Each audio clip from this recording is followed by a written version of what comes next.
Existe uma coisa muito triste em Claire Fraser que passa despercebida para muita gente. Quando pensamos em Outlander, normalmente pensamos em viagem no tempo, em romance, em aventura, em batalhas, em Jaime. Mas existe uma camada da história que me parece muito mais melancólica. Claire nunca pertence completamente a lugar nenhum. No início da série, Claire está no século XX, tem uma profissão, um marido, uma vida construída. Mas antes das pedras de Craig Nardun mudarem tudo na vida dela, existe uma inquietação silenciosa. Claire nunca parece uma pessoa totalmente acomodada. Ela observa o mundo mais do que participa dele, como alguém que está sempre um passo ao lado da própria época. Então acontece a viagem, e de repente ela está no século XVIII.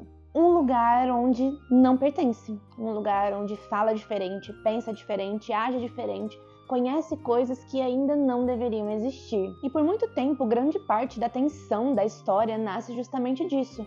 Claire está cercada de pessoas, mas está profundamente sozinha. Uma das cenas que eu acho mais interessantes na série acontece quando ela tenta explicar algo que sabe graças ao conhecimento do futuro e precisa se calar, ou inventar explicações, ou fingir, porque dizer a verdade significaria parecer louca. E talvez essa seja uma das formas mais dolorosas de solidão, quando você não consegue compartilhar quem realmente é.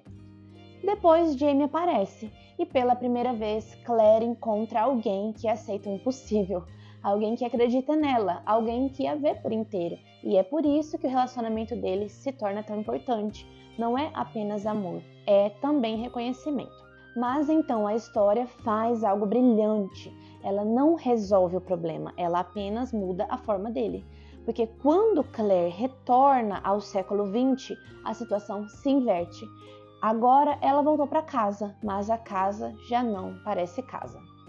Existe uma cena que eu acho particularmente dolorosa, quando ela tenta retomar a vida normal.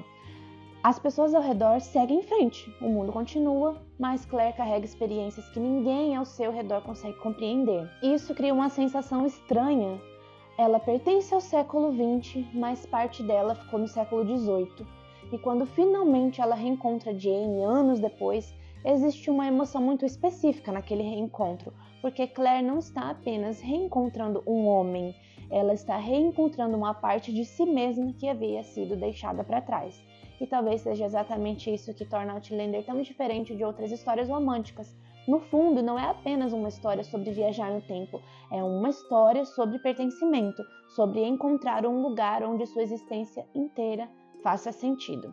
E Claire passa a vida ali, atravessando séculos, mas talvez sua maior jornada nunca tenha sido entre épocas. Talvez tenha sido a busca por alguém diante de quem ela não precisasse esconder nenhuma parte de si. E agora eu quero saber, o que você acha? Você acha que Claire realmente encontrou seu lugar ao lado de Jaime, ou uma parte dela sempre permaneceu dividida entre dois mundos? Me conta aqui nos comentários.